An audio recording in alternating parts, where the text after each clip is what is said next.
Assalamualaikum 7th class. Welcome to your 6th lecture of chemistry. I hope you will be fine with the grace of Allah. आज बेटा हम solve करेंगे book page 60 and 61 half. आप अपना book page 60 open कर लें.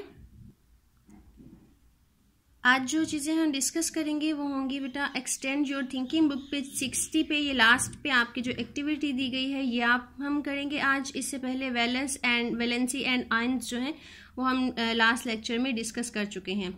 Book page 60 पे हम ये सॉल्व करेंगे. इसके अलावा बुक पेज 61 पे ये हाफ हम करेंगे how is sodium chlorine formed and activity 6.2 ये सॉल्व करेंगे हम. चले स्टार्ट करते हैं बुक पेज 60 पे. बुक पेज 60 पे बेटा ये आपकी एक्सटेंड योर थिंकिंग है. ये आपने बताना है कि when a glass rod is rubbed with silk. Silk जो है वो क्लॉथ है कि जब ग्लास रॉड को हम सिल्क के कपड़े के साथ रब करते हैं तो क्या होता है, the rod becomes positively charge. तो रॉड जो है वो पॉजिटिवली चार्ज्ड हो जाती है. What type of particles in the atoms in the rod has been removed. तो रॉड में से किस तरह के पार्टिकल्स जो है वो रिमूव होंगे. इससे ये एग्जाम्पल आपने खुद भी डेली लाइफ में व्यू की होगी कि जब आप सम टाइम अपने बालों को कम करते हैं तो आपके बालों में और कॉम पे चार्ज आ जाता है, जिस वजह से आपके जो हेयर्स हैं वो फ्लाई करना शुरू हो जाते हैं. तो बालों पे जो चार्ज आता है उसी तरह से जब हम ग्लास रॉड को सिल्क के कपड़े के साथ रब करते हैं, मसलते हैं, तो रॉड के ऊपर भी चार्ज आ जाता है. उस रॉड को अगर हम छोटे छोटे पेजेस के जो पीसेस होते हैं उनके पास लेके जाएं तो वो भी उसके साथ अट्रैक्शन शो करेंगे, अट्रैक्ट होंगे. तो ये कौन सी क्या वजह है क्यों इस तरह चार्ज आता है, और जब चार्ज आ जाता है तो कौन से ऐसे पार्टिकल्स हैं जो कि रॉड में से रिमूव हो जाते हैं.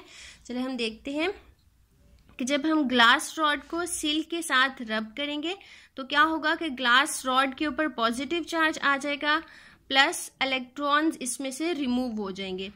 प्लस चार्ज कब आता है, ये हमने केटाइन में पढ़ा था कि पॉजिटिव चार्ज किसी भी एटम के ऊपर कब आता है कि जब उसमें से इलेक्ट्रॉन्स जो हैं वो रिमूव हो जाते हैं. तो इलेक्ट्रॉन्स के रिमूव होने की वजह से उस पर एटम के ऊपर प्लस चार्ज आ जाता है और वो केटाइन बन जाता है. तो इसी तरह जो ग्लास रॉड है उसको भी सिल्क के साथ जब हम रब करते हैं तो ये glass rod lose electron and gets positive charge. Electrons को लूज कर देती है तो और पॉजिटिव चार्ज गेन कर लेती है. तो इसमें से जो पार्टिकल्स रिमूव हो रहे हैं बेसिकली वो कौन से होंगे, इलेक्ट्रॉन्स, जो कि ग्लास रॉड में से रिमूव हो जाएंगे और उसके ऊपर पॉजिटिव चार्ज आ जाएगा. नेक्स्ट क्वेश्चन है how is sodium chloride NaCl form. कि NaCl जो है वो किस तरह से बनता है. ये बुक पेज 61 पे है. इसके बेटा 3 स्टेप्स है, फर्स्ट, सेकंड एंड थर्ड. अब वन बाय वन हम इनको डिस्कस करेंगे. फर्स्ट स्टेप में क्या होता है कि सोडियम जो है ये इसका शेल्स भी ड्रॉ किए हुए हैं. शेल्स में आप देख सकते हैं कि सोडियम का जो आउटर मोस्ट शेल है इसमें सिर्फ 1 इलेक्ट्रॉन है. तो इसमें टोटल 8 इलेक्ट्रॉन होने चाहिए कंप्लीट ऑक्टेट रूल को फॉलो करने के लिए. तो इस 7 इलेक्ट्रॉन्स को गेन करके 8 इलेक्ट्रॉन कंप्लीट करने की बजाय ये 1 इलेक्ट्रॉन को लूज कर देगा. और इस 1 इलेक्ट्रॉन को कौन एक्सेप्ट कर लेगा, क्लोरीन. क्लोरीन का जो वैलेंस शेल है इसमें आपको नजर आ रही है कि 7 इलेक्ट्रॉन है, ये 1 इलेक्ट्रॉन के लिए स्पेस फ्री है. तो क्लोरीन जो है वो सोडियम से इस 1 इलेक्ट्रॉन को गेन कर लेगा और अपने 8 इलेक्ट्रॉन्स को कंप्लीट कर लेगा. फर्स्ट स्टेप में क्या होता है कि सोडियम जो है वो अपना 1 इलेक्ट्रॉन जो है वैलेंस इलेक्ट्रॉन ये क्लोरीन को डोनेट कर देता है और क्लोरीन इस 1 इलेक्ट्रॉन को एक्सेप्ट कर लेता है. अब सेकेंड स्टेप पे बेटा सोडियम जब 1 इलेक्ट्रॉन अपना क्लोरीन को ट्रांसफर कर देता है तो जब 1 इलेक्ट्रॉन को लूज कर देगा तो इस पे पॉजिटिव चार्ज आ जाएगा इलेक्ट्रॉन्स लूज करने की वजह से, और इलेक्ट्रॉन्स को गेन करने की वजह से क्लोरीन पे नेगेटिव चार्ज आ जाएगा. अब ये जो है ये केटाइन बन जाएगा सोडियम आयन, और ये क्लोरीन आयन जिसे हम नेगेटिव चार्ज होने की वजह से A9 भी कहते हैं. स्टेप 3 है कि negative and positive ions attract each other to form NaCl. यहाँ पे ये जो पॉजिटिव आयन और नेगेटिव आयन बन गए स्टेप 2 में ये एक दूसरे को अट्रैक्ट करेंगे. पॉजिटिव और नेगेटिव चार्ज अपोजिट चार्जेस होने की वजह से एक दूसरे को अट्रैक्ट करेंगे और जो है वो टेबल साल्ट बना देंगे NaCl.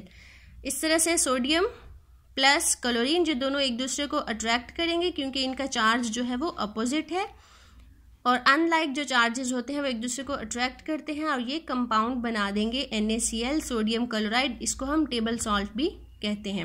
ये 3 स्टेप्स थे, जिन 3 स्टेप्स को फॉलो करते हुए सोडियम जो क्लोराइड का कंपाउंड बनता है। अब हम सॉल्व करेंगे एक्टिविटी 6.2 बुक पेज 61 पे। बुक पेज 61 पे ये जो आपकी एक्टिविटी है, इसमें बेटा आपने बतानी है the valency of each element shows the number of electrons that the atom releases और gains. Find the number of electrons released और गेन्ड फॉर ईच एलिमेंट। हमने पढ़ा था कि वैलेंसी जो है वो कहते हैं कि एटम के पास जो कैपेसिटी होती है कि वो कितने इलेक्ट्रॉन्स को लूज या गेन कर सकता है, उसे हम उसकी वैलेंसी कहते हैं। तो अब यहाँ पे कुछ एलिमेंट्स की वैलेंसी गिवन है, तो अब हमने बताना है कि इसमें से कितने इलेक्ट्रॉन्स रिलीज हुए या फिर गेन। तो सबसे पहले पोटाशियम है, पोटाशियम की वैलेंसी +1 है। तो प्लस चार्ज कब आता है कि जब पोटाशियम एटम एक इलेक्ट्रॉन को लूज कर देगा। तो यहाँ पे हम राइट करेंगे number of electrons released 1।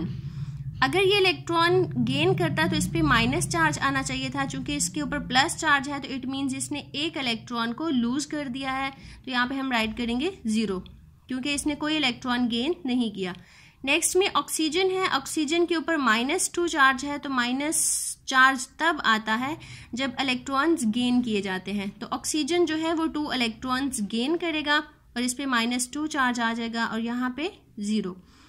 Calcium के केस में +2 चार्ज है, तो इट मीन्स इसने 2 इलेक्ट्रॉन्स को रिलीज कर दिया है, इसलिए इसके ऊपर +2 चार्ज होगा।